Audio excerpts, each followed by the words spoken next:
salut à tous, donc aujourd'hui on se retrouve pour une nouvelle vidéo. Donc aujourd'hui on va faire la présentation du clavier Case donc c'est de chez The G-Lab. Donc juste avant que la vidéo commence, je tiens à préciser que c'est pas un placement de produit.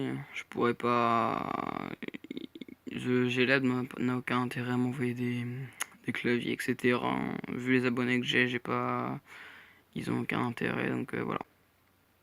Donc directement je vais vous montrer la boîte et un petit peu vous présenter le clavier. Donc voilà, je vais vous faire un petit tour de la boîte comme ça là, hop.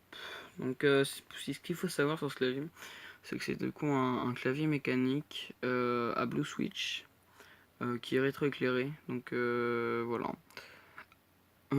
C'est un clavier AZERTY par la même occasion. Et, euh, et voilà. Donc voilà la boîte de derrière aussi. Donc la boîte est assez jolie je trouve. Donc elle vous explique un petit peu les fonctionnalités du clavier. Donc voilà. Donc désolé pour la qualité d'ailleurs de la vidéo, c'est juste que je suis avec mon portable, donc la vidéo et du micro. J'essaierai de trouver autre chose pour filmer la prochaine fois, mais pour l'instant j'ai rien, donc voilà. Donc voilà, donc on va passer directement sur le clavier branché et je vais un peu vous expliquer bah voilà, ses avantages, ses inconvénients. Mais en même temps, je vais vous montrer un petit peu le rétroéclairage et quelques fonctionnalités qu'il a. Voilà. Donc voilà, donc ici on a le clavier qui est complètement branché. Donc comme vous voyez, il est rétroéclairé. Hein. Ça c'est pas... Voilà. Donc ce qu'il faut savoir directement, c'est que le clavier est livré avec... Attendez, je vais vous le chercher. Le clavier du coup est livré avec ceci. Hop. Donc ceci c'est un... J'ai pas tellement le nom. C'est un truc pour enlever les touches en fin de compte. Donc je vais vous faire un petit exemple vite fait. Hop. On va enlever la touche Y. Ah, vous allez pas voir. Comme ça. Du coup c'est la touche T, c'est pas grave. Donc vous prenez comme ceci. Vous le mettez sur la touche, vous appuyez. Ça va craquer et vous retirez. Et voilà. Donc vous voyez que la touche est là. Donc vous voyez aussi la blue switch. Ouais. Donc là, voilà, elle fait un petit peu de bruit mais on n'entend pas. Je vais vous faire écouter le bruit du clavier aussi en même temps. Tac, je repose ça directement. Tac, je le remets aussi. Hop. Donc voilà le bruit du clavier. Il fait un magnifique bruit. Donc voilà. Donc je vais vous montrer aussi par la même occasion du coup les fonctionnalités de ce clavier. Donc pour les gamers, super, voilà quoi. Vous avez la possibilité de bloquer la touche Windows ici, donc qui fait des retours Windows quand vous êtes en jeu. Je trouve ça super rageant parfois, moi. Donc voilà. Sur ce clavier, vous avez la possibilité de le bloquer. Donc pour ce faire, vous allez appuyer sur la touche FN, vous restez appuyé, et j'arrive pas à parler, désolé. Simultanément, vous allez appuyer sur la touche Windows qui est ici. Non, attendez, hop. Attendez, j'ai un peu le bras court, on va le faire comme ça, c'est pas grave. J'ai appuyé par là. Toujours pas. Ici, voilà. Bon, je suis désolé, vous voyez rien. Voilà, donc j'ai appuyé. Donc là, vous voyez pas. Mais il y a un truc qui s'est allumé ici, donc Winlock. Donc vous voyez, bon là je pourrais appuyer. Il n'y a rien qui s'affiche à l'écran, donc c'est normal, c'est pour le bloquer. Donc je vais le désactiver. Alors, je sais pas comment je vais faire mon coup là par contre. Tac et tac. Gymnastique. Voilà. Non, on va faire comme ça, ce sera plus simple. Voilà.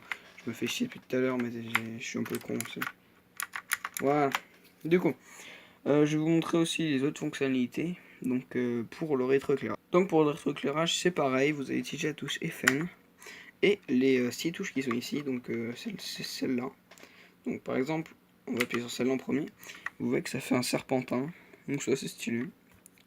On peut réappuyer encore un... Oh, pardon. On peut réappuyer encore un coup. En fait, il y a deux modes par... Enfin, deux... je sais pas comment appeler ça. Bon, en gros, c'est deux fois le même mode, mais il y a une différence, voilà. Là, c'est un autre serpentin. Donc, on va réappuyer sur FN. Hop, j'ai glitché. Sur FN et sur cette touche-là, maintenant. Et donc là, ça, c'est la touche... Enfin, le mode explosion. Donc, voilà, hop, on peut réappuyer encore un coup. Et donc là, l'explosion, elle change. C'est juste des sortes de bâtons. Tac, on peut appuyer là, maintenant. Et donc, ici, vous aurez tout ce qui est... comment on peut dire, des cercles en fait, c'est des cercles, enfin si c'est des cercles des sortes de vagues, ça fait de loin, ça fait ça. Je peux vous montrer de nuit. Voilà, de nuit ça donne ça, donc c'est sympa, c'est joli. Et on va appuyer un coup sur le même mode, et donc ça fait ça. C'est sympa aussi. Donc voilà. Donc maintenant on se retrouve pour l'autre mode, hop. Ça c'est le mode respiration, donc les touches, elles respirent, enfin on voit que...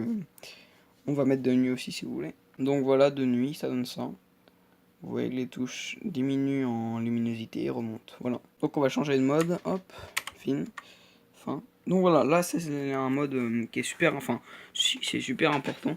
C'est le mode en gros, c'est vous qui faites vos touches. C'est pour vos jeux vidéo par exemple. Donc moi par exemple je vais vous montrer. Hop. Alors ça marche comment? Ça marche avec le FN, encore une fois. FN c'est la base de toute façon, c'est avec ça que vous aurez vos commandes. Donc vous appuyez sur FN et en même temps vous appuyez sur donc 1, 2, 3, 4, 5, 6. Donc j'ai appuyé sur 1, hop, désolé vous avez rien vu. Donc ça c'est mes touches Rainbow Six Siege. Donc vous voyez, voilà. Je peux appuyer sur 2 si vous voulez, hop. Donc, voilà, ça c'est des touches de, je sais plus quel jeu, je sais plus. 3, là il n'y a rien, 6 normalement, ça c'est Fortnite par exemple. Donc voilà, je vais vous montrer comment configurer vos touches par exemple aussi, hop. Alors par exemple là, vous êtes ici, vous appuyez sur FN et vous appuyez ici, tac. Et donc là vous voyez que ça commence à clignoter, c'est normal. Et à partir de là vous pourrez faire toutes vos touches, donc oh, les autres, voilà c'est bon. Donc vous voyez que par exemple je vais faire ZQSD, espace, je sais pas, T, ça, voilà. Et pour sauvegarder, vous appuyez ici et vous réappuyez là-bas, hop là, et voilà.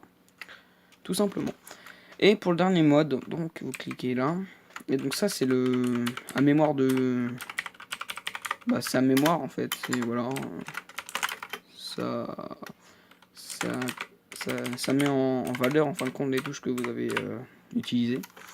Et en rappuyant ici, donc on va mettre de nuit plutôt là. Donc voilà, de nuit la luminosité est assez basse, mais c'est quand vous jouez justement la nuit. Et quand vous appuyez sur des touches, vous voyez que c'est le même mode, mais voilà quoi. C'est sympa. Et donc voilà le clavier en rétroéclairé dans la nuit en fin de compte. Donc maintenant on va pouvoir aborder les avantages et les inconvénients de ce clavier.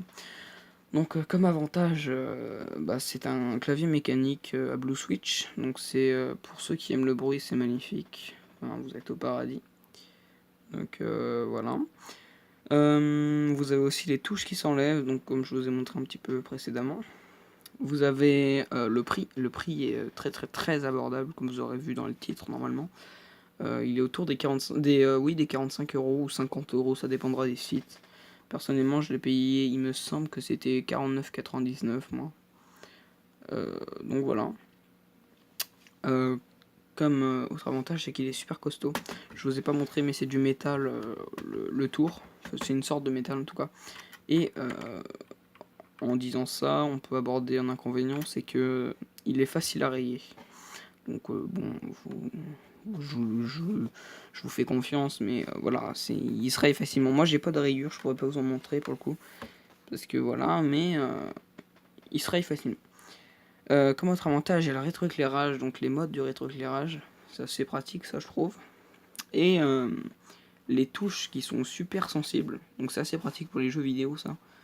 Mais sinon, voilà, il n'y a pas de... Je pense pas. Moi, quand je l'ai reçu, par exemple, ah oui, ça c'est ouais. Quand il prend des chocs, parfois les touches s'enlèvent, mais c'est vraiment. Il faut mettre des chocs quoi. Moi, quand je l'ai reçu, il y avait 2-3 touches qui manquaient, j'ai dû les chercher dans la boîte. Mais voilà. Donc, c'était à peu près tout ce que je voulais vous dire sur ce clavier. Pour les modes, juste comme ça, quand vous recevez le clavier, donc vous recevez le truc pour enlever les touches, mais vous recevez aussi un mode d'emploi. Moi je l'ai perdu, donc je vous mettrai peut-être une photo au montage du mode d'emploi. Mais sinon voilà. Donc voilà.